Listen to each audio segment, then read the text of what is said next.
Rúben Amorim's time at Manchester United seems to be coming to an end. There has been speculation all week in regards to who will be replacing him, and there have been multiple articles on managers being touted, spoken to, however, in regards to the situation. Now, for me, I do think that there is a something about Rúben Amorim that tells me that he knows his time is coming, or the fact that he doesn't want to be at the club anymore. His whole demeanour just smacks of he no longer wants the job, basically. And it's more of a matter of time rather than anything else. What he says, though, in press conferences is that he's fully confident in what he's doing and that the results are circumstance of the game rather than any issues that he is finding. Now, for me, I do think it is going to end fairly soon. There is a lot of speculation that it will happen on November 1st or around after November 1st, due to the fact that would mean he has 1 year in charge of Manchester United and his payout would be significantly less or less in a sense. So my question at the moment is, who is the next man up? Now, having a look at people in terms of who I think would be good fits for United and managers that have been rumoured to be coming in, I'm going to go through a few of them basically. We'll start with the interim manager that was touted, and that is Michael Carrick. Now, Carrick was in charge for United on an interim basis. It was only 4 games, but he had 2 wins, 1 draw, 1 loss. He also was a coach under Ole Gunnar Solskjaer with Kieran McKenna. They had like a kind of trio management team in a sense, along with Mike Phelan. It's like an understudy in a sense, which is weird to say for Mike Phelan being older than all 3 of them. But Carrick has had experience at United, obviously being a defensive midfielder for United for a number of years. He knows the club well. He's obviously taken charge of us before on an interim basis. He knows what the situation would be. It would be a short-term basis on him until we got the new manager in. And then from there, obviously, you can move forward. It would just basically be to steady the ship. And I don't think it's a bad idea because it's having someone that knows English football for a start. He's obviously gone on to manage Middlesbrough for an extended period of time. I think it was around 2 or 3 years or so. And at Middlesbrough did fairly well. Didn't progress into a Premier League status under Carrick. However, I would say probably exceeded expectations at Middlesbrough due to the certain circumstances that they have. Obviously, they're flying now, so things have changed around a little bit.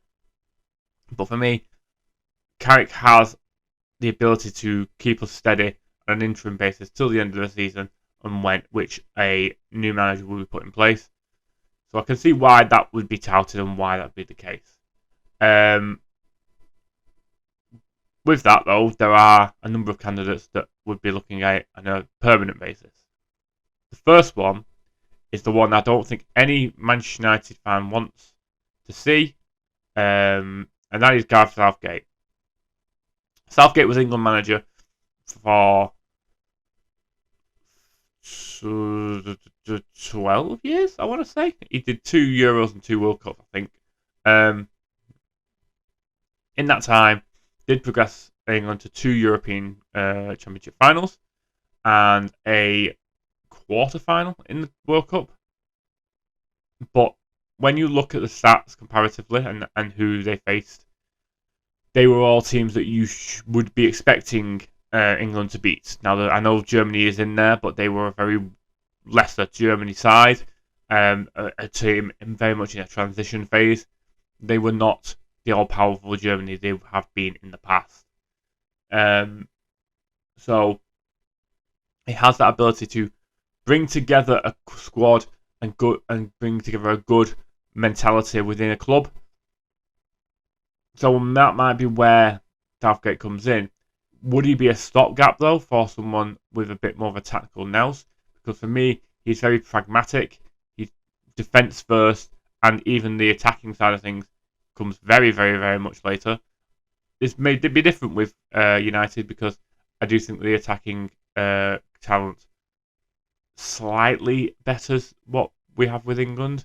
And I think the defensive side of things as well is a better setup than England had at the time. They basically had, at a point, Harry Maguire, who was not getting into United side, and I would say a lack of confidence. They also had John Stones, who at his peak was a very phenomenal centre half for Manchester City. And then you also had Kyle Walker, and then a left side, a right-footed left back most of the time in someone like a Kieran Trippier. Now that's kind of putting square pegs in round holes, but it worked to an extent. It got us to a semi-final in a World Cup.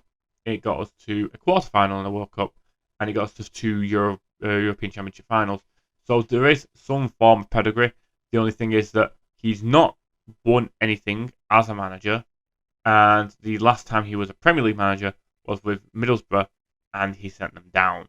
So that is something to kind of earmark for Southgate's situation. The next person that's been touted is Iraola. Iraola is currently at Bournemouth, so the enticement of coming to a club like Manchester United would be there. You can argue the fact that Bournemouth are above United in the table, but if United were not in the sort of turmoil situation that they were in, would we be expecting Bournemouth to be above Manchester United in the Premier League table? I would say not. I would expect them to be kind of mid to lower table. I think they have enough to survive in the Premier League easily. It's just that obviously they're not the team of Manchester United. They don't have the pull of a Manchester United even now in the situation that they're in. I think Iraola does have some good technical knowledge. He's turning a Bournemouth side into a very good Premier League side, and that's something that they want to sustain. When they brought him in and they relieved Eddie Howe of his duty, I think Eddie Howe went to Bournemouth actually, to Newcastle. I'm not 100% sure. Iraola was brought in to be kind of like the next stage of their progression, and it does seem to have been the case. He has kept them very much safe in the Premier League. They are what you would class as a mid-table club, and you don't see them falling off the edge of the earth anytime soon. So for me, Iraola does have the pedigree to do it at United, but it would be whether it would be the step up to what's classed as a Big Six club. Whether he would have that, but it remains to be seen. The only way you would know that is if he went to one of the six clubs, basically. And obviously, United are the one that are looking for somebody. Next, we have Oliver Glasner. Now, Oliver Glasner has impressed me at Palace. Palace were, again, very similar to what Bournemouth are at the moment in time. A very stable mid-table club, lower to mid-table club. He's taken them and played a very similar formation to Amorim in a sense, with a 3-back and a 4 and a 3, and has transformed them into a winning machine. They won the FA Cup last year, they won the Community Shield, beating Liverpool, and they've just beaten the champions again last week. The only club to beat Liverpool multiple times within the last, I'd say, a couple of years or so, in all competitions. So he has some form of decent tactical pedigree. There is obviously, he has the experience of the Premier League, so he knows that the teams in and around him will not just lie over because he is the manager of Manchester United. It doesn't work like that in the Premier League. It is every team for themselves, and they will all fight to get 3 points. For me, I think it's the easiest transition from system to system because they play a very similar 3-back formation. I like Glasner. I do think he is decent.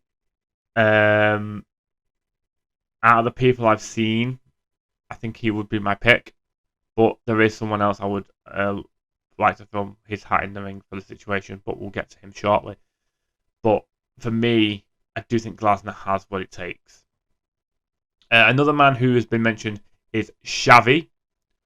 Now, Xavi has the pedigree of a big club manager. He obviously managed Barcelona to a La Liga title. However, he doesn't have the Premier League experience, so that might become an issue if he did come in, because the teams in La Liga are not of the quality of the teams in the Premier League when you go through the full leagues. There are teams that will get relegated in La Liga that would get beaten by championship clubs, no question. So there is that kind of slight lack of quality because it is still a big league in Europe, but he doesn't have the kind of tactical knowledge of a Premier League side of things. Add to that the situation he had with Barcelona. It was a dire situation, and he did steady a ship. So maybe he is available for that. And he's also very good at bringing through the youth, which is something Manchester United are very much about. And it could be a perfect fit for United with a manager like Xavi. So I wouldn't rule it out. I think he is a big name, but obviously we've had big names in the past, the likes of Mourinho and Van Gaal, and we even brought in Rangnick to try and steady a ship, and it went every which way it could. So for me, I do like the thought of Xavi coming in, but there's one other person I would bring in over him and over everybody else. That is the person I've not seen mentioned once, and due to his situation at his club at the moment, I'm a little bit surprised, and that is Unai Emery. Emery is a prolific winner in Europe. He's won the Europa League multiple times.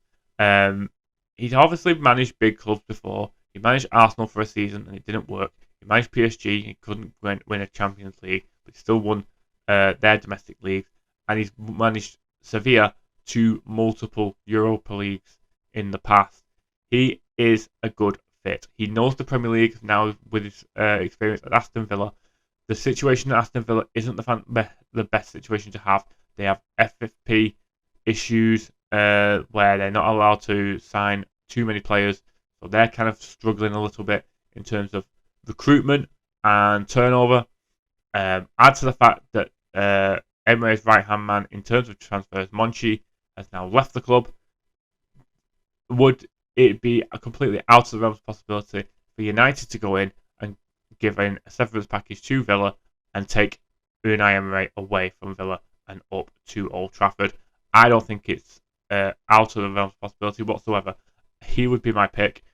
The way he's turned around Aston Villa from how they were to how they became, and how the fact that they are now multiple times within European competition, including the Champions League, add to the fact that the situation they now have with the FFP side of things, and also the